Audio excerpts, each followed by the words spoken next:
We start here in Israel, where Israeli Prime Minister Benjamin Netanyahu has been invited by the Moroccan king himself to visit Rabat. King Mohamed V sent a letter invitation to Jerusalem, which came following Israel's intention to recognize Morocco's sovereignty over Western Sahara. According to the Prime Minister's office, the king wrote that such a visit will, quote, open new opportunities for strengthening the ties between the two nations. Netanyahu's office says it is working to set a date soon for what will be his first ever visit to the North African country.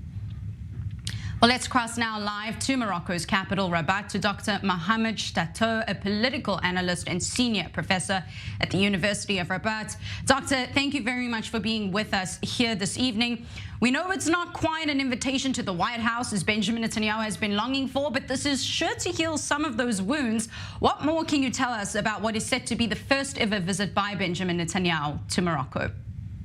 Well, this means that Morocco is very happy with what's happening between the two countries since the recognition of the Moroccan Sahara by Israel. And I think this is a great boost to the relationship between the two countries, which is gone beyond an alliance. It's strategically very important for Morocco and for Israel. And this invitation is sincere, and I think it will push the relationships further and will open opportunities for Israel either in Africa, or can Morocco intervene with Saudi Arabia also to put some kind of pressure on Saudi Arabia to sign the Abraham Accords. Now, the Israeli President Isaac Herzog said today during his Congress address in the United States that Israel signed a warm peace with Morocco, but there's also been some criticism, mainly since the World Cup in Qatar, of Moroccan citizens not warming up to Israelis or the idea of peace. Does this have anything to do with the Palestinian issue?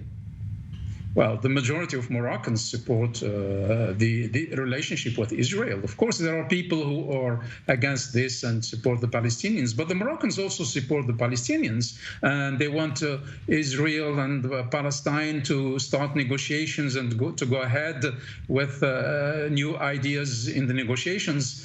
So this is what happens in every country. There are people who are for and there are people who are against. But I think the majority of people in Morocco do like this alliance and push forward to see it happen more in all areas, like the military, economics, and social. There are thousands of Israelis who are visiting Morocco. We have students come into Moroccan universities, and I think there are other areas which will be expanded to this relationship, which is exemplary at the moment. What does recognition of this disputed territory and the possibility of Israel opening up consulate in the region's capital of Dakhla mean for Morocco, but also for Israel? We know that 28 other countries, mostly African and Arab, recognize this area as well. Could it put Morocco or Israel at odds with some countries?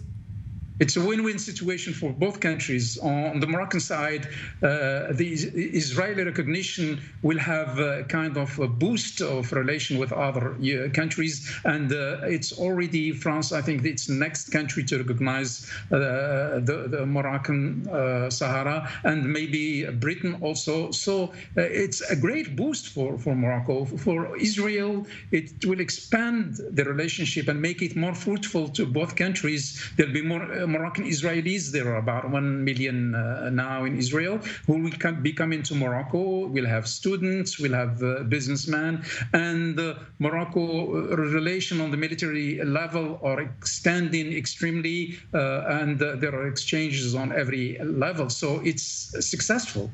It's a very successful step forward that Israel started.